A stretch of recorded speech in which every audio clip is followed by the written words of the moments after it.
সেই অনুযায়ী আমল করা। কোন নিয়তে বসছেন? কথা শুনে আমল করার নিয়তে নাকি দেখার আর সুর শোনার নিয়তে?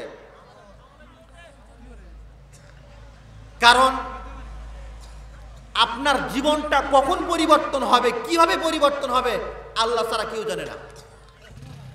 সামান্য একটা কথার মাধ্যমে আপনার জীবনের পরিবর্তন হতে পারে, যেটার প্রমাণ হইতেছে আপনার তিরমিজি শরীফের 657 নম্বর হাদিস। এই হাদিসে আল্লাহ রসুল সাল্লাল্লাহু আলাইহি সাল্লাম ঘটনা বলতেছেন বনি ইসরাইলের একজন যুবক, নাম তার কিফল। টাকা পয়সার কোনো অভাব নাই, সারাদিন তো মদ জুয়া নিয়ে থাকেই, প্রতি রাত্রেই নিত্য নতুন মহিলা মেয়ে নিয়ে আসে। হঠাৎ একদিন একজন নারী আসছে কিফিলের কাছে কিছু টাকা চাওয়ার জন্য, নেওয়ার জন্য। কিফিল তখন তাকে বলতেছে, তোমাকে আমি 60 দিনার দিব, এই 60 দিনারের বিনিময়ে তোমাকে আমার সাথে আজকের রাত কাটাতে হবে।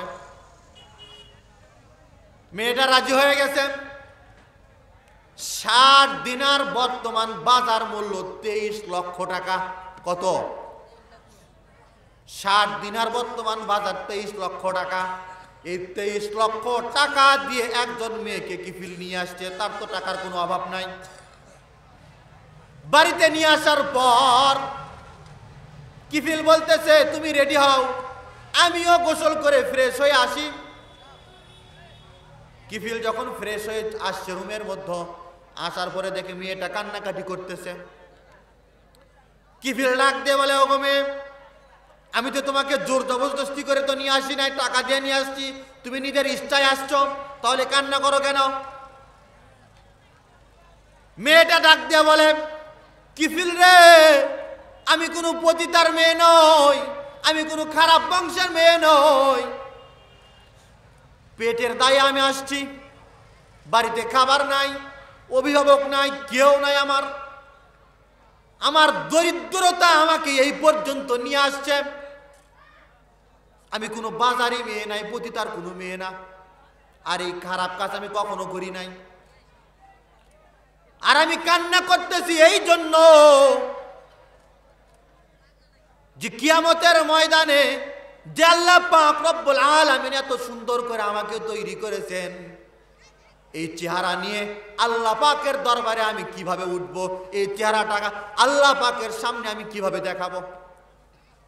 কিয়ামতের ময়দানে তো আমাকে উঠতে হবে। এই একটা কথায় কিফিলের জীবনটাকে পরিবর্তন করে দিয়েছে। কিফিল ডাক দিয়ে বলে, তুমি কখনো খারাপ কাজ করো নাই, আজকের এই দিন একটা দিন খারাপ কাজ করবে, তাতে যদি এত অনুশোচনা হয়, তাহলে আমার প্রত্যেকটা সেকেন্ড, প্রত্যেকটা মিনিট, প্রত্যেকটা ঘন্টায় তো আমি খারাপের মধ্যে ডুবে আছি, তাহলে আমার অবস্থা আরো কি হবে? আমি আমার চেহারা কিভাবে দেখাবো?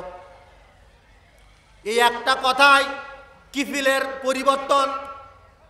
কিফিল ডাক দিয়ে বলতেছে, তোমাকে যেই 60 দিনার দিয়ে নিয়ে আসছিলাম, এই দিনার তোমাকে আমি দিয়ে দিলাম, তুমি তোমার ইজ্জত নিয়ে সম্মানের সাথে এখান থেকে চলে যাও।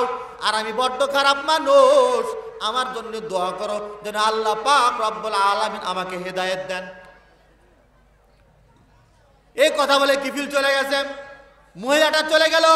কিফিল ওই সময় আল্লাহ পাকের কাছে তওবা করে পরিপূর্ণ ফিরে আসছে।